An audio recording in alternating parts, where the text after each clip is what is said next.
idazle eskolara etorri nintzen, aurreko urtean hasi nintzen, bigarren mailan hau. Beti gustatu izan zatelako idaztea eta irakurtea, baina batez be azken urtietan ez neben denbora nikua hartzen horretarako, ez? Idazketan da, nire kasuan da, obsesiotxo bada, ezta? Gogo handia neukan, garai batean irakurri nituen liburu, testu hoien egileen begiradatik, egileen hitzetatik, jasotzeko beraien ustez zer zen literatura, beraien sormen prozesua zelakoa den, ze estrategia baliatzen dituzten, literaturen arima horren bila etorri nintzen. Eta arima hori aurkitu nuen. Historia ulertzen da, baina... Bergarako idazle eskolan, larun batetan izaten dira klaseak. Gaur asteazkena da, baina ikasleoi eta irakasle batzuk bildu ditugu, idazten nola ikasten den jakin nahian. Bada ariketa bat, egiten dudana, aurreneko ariketa askotan, da, ateraziate unedetik, hemen plaza badago, jasotzen dituzuen aurreneko 3 gauzak hartu, eta idatzi zerbait. Batek idazten du, iritzi artikulu bat, beste batek idazten du ipuin bat, beste batek bertso bat egiten du, beste batek poema bat egiten du. Orduan, horren inguruan, hurrengo astean, ikasle guztiak irakurrita dauzkate besteen testuak. Izango nuke bukaerarako bakoitzak bilatzen dela benetan berak duen generoa. Margolariak arte ederrak ikasten ditu eta idazle izan nahi duenak erramintak behar ditu, ez? Berezko asena importantea da, baina ikas daiteke.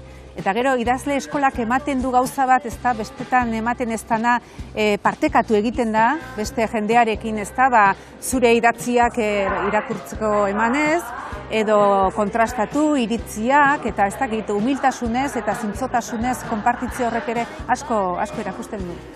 Komunean jartzen ditugunean gure testua, gure kezka, gure zalantza, gure zuzenketak, horrek lagundu egiten digu eraikuntza horretan, gure bide propioa egiten. Nabil ikasten pila bat ez bakarrik idazte aldetik, baita irakurteko beste modu bat, baina gero baita eredu ezberdinak aurkitzen dituzu eta experimentatzen saiatzen zara, Ikasi nuen idazle izatea zer den, eta idazten segitu dut geroztik ere, graduondokoaren ondotik ere. Lehenengo liburua, poema liburua izan zen, 2012an, eta geroztik beste poema liburu bat ere atera nuen. Poesia idazten dut batez ere, baina beste gauzak idazten ditut noski.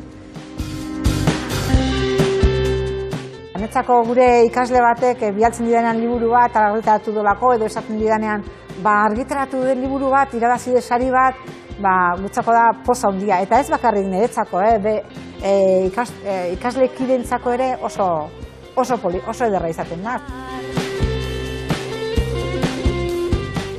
Ikasi daiteke lan guztietan genero estruktura bat behar dela. Edo zuk asmatu behar duzu genero berri bat, edo estruktura bat behar duela.